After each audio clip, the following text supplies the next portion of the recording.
I was wondering, I know one of the questions dealt with water in the city and county issues, and I know you've answered that really well. That, yeah. And that, but the next thing is, what do you see as other top issues facing the city of Davis in the next 5 years? Let me just go back for a second on the water, since that is still going to be the biggest issue. That I do think we have to continue to try to get the surface water project costs down. We've gotten the wastewater project costs down. Thanks. And I think we have to start getting the surface water project costs down. I think I suggested to the city manager that he relook at the WESAC, working with WESAC when he first came, and that's being explored again. Which is, becoming part of a larger project might help. I think we have to look at the potential to phase in the project if necessary. I think there's a lot of, I think that we need more accurate information out. I've not been happy with the accuracy of the information. I mean, we can probably meet our effluent requirements just with the deep water wells already planned and ready to go online. Some of the effluent issues have been exaggerated. We will not save money on our wastewater treatment plant by bringing in surface water. That's just been incorrect. A lot of misinformation. I'd like to get the discussion on the rational grounds. Yes, we want to create the best infrastructure, but we have to look at doing it in an affordable fashion and not be too set in our ways and in our course if it turns out there's a better way to do things. That almost happened with the wastewater treatment plant, so I know that it can happen. You can just, you need to have flexibility when you're dealing with expenditures this enormous. Mm-hmm.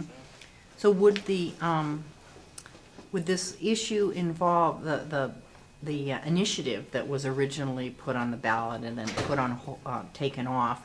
Would that have to happen in either case or in any scenario? Because you're saying that you had some concerns about the estimated cost. Yeah. Is that something that still is inevitable, or it won't be depending on what solution is chosen? Yeah, well, what I'm saying is I think we still should do some more work in trying to get the costs down in one fashion or another, whether it be combining with a larger project like WESAC, or phasing in the project, for which I think we have more flexibility than has been presented to the public.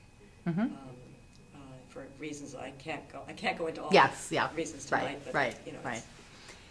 So voters could still see a ballot initiative, but this council has said they're going to put it on the ballot. Okay. I think the only question is making sure that the options are laid out and that the information that the voters have is accurate. Because in all honesty, I just don't think it has been to date. Okay, good. And okay, in terms of the next 5 years, would you see any other issues that you haven't already mentioned that would be facing the city? Oh, we always have issues. We can go on and on about issues. I think that I'm still very interested in the things we like to do, not just putting out fires, but our sustainability program, our open space acquisition program, which people are unaware of, but it's really quite a remarkable achievement. Our creating a more pedestrian and bicycle-friendly environment. I'm very interested in some of the more creative infill potentials. That ultimately trying to get PG&E to work with us on their 27-acre site, walking distance to downtown, that could be just magnificent. They were interested a few years ago. Management always keeps changing, and I think that we have to really work proactively to try to convince them that it would be a wonderful feather in their cap. We have interesting options on the Nishi potentially for infill. And that's also walking distance to downtown for both high-tech and for some housing. And I still think we should keep more of the Hunt-Wesson zone for high-tech industry than is in the current plan.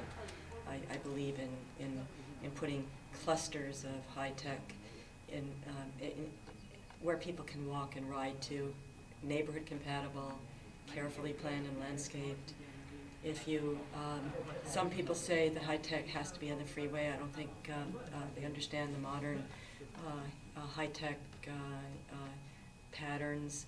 If you just Google Cambridge, Massachusetts map and high-tech, you will see that one of the most successful high-tech cities in the world clusters all over the city of little high-tech clusters. And none of them are on freeways. So, you know, I think we could do more modern and innovative planning in that regard. You know, bring well-planned, beautiful little clusters of business out where people live, so they don't have to get in their cars.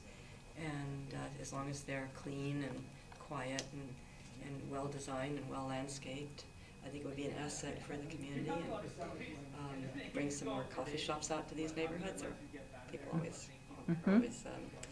requesting more coffee shops, but you need a market. You need a daytime market to have them. And of course, you know, my great passion, the downtown, and arts and entertainment, and maintaining the character, making sure that our densification goals don't become an ideology that destroys the character of our downtown. There's plenty of places to build, you know, truly significant and higher density infill on the underused acreage around town, PG&E and Nishi. I'd like to see more adaptive reuse of the little restaurants,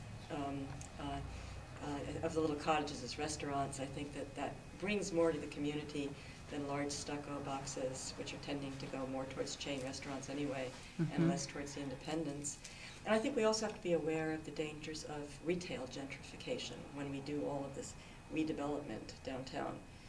People are well aware of the dangers for residential, gentrification on residential redevelopment in downtowns, but retail gentrification is a problem too, because little merchants have and little restaurants, independent restaurants, have a very low profit margin. And in order to rents, they're almost exclusively tenants, and if we tear down the inexpensive, low-maintenance places they're doing their business and replace them with large, modern stucco structures, the rents will go up, they'll be displaced, and we'll lose a lot of what we care about, the downtown. So I think we need to bring some balance and be a little bit aware of some of the unintended consequences when we just use ideologies like infill to justify not doing careful planning. Oh, that's a good answer.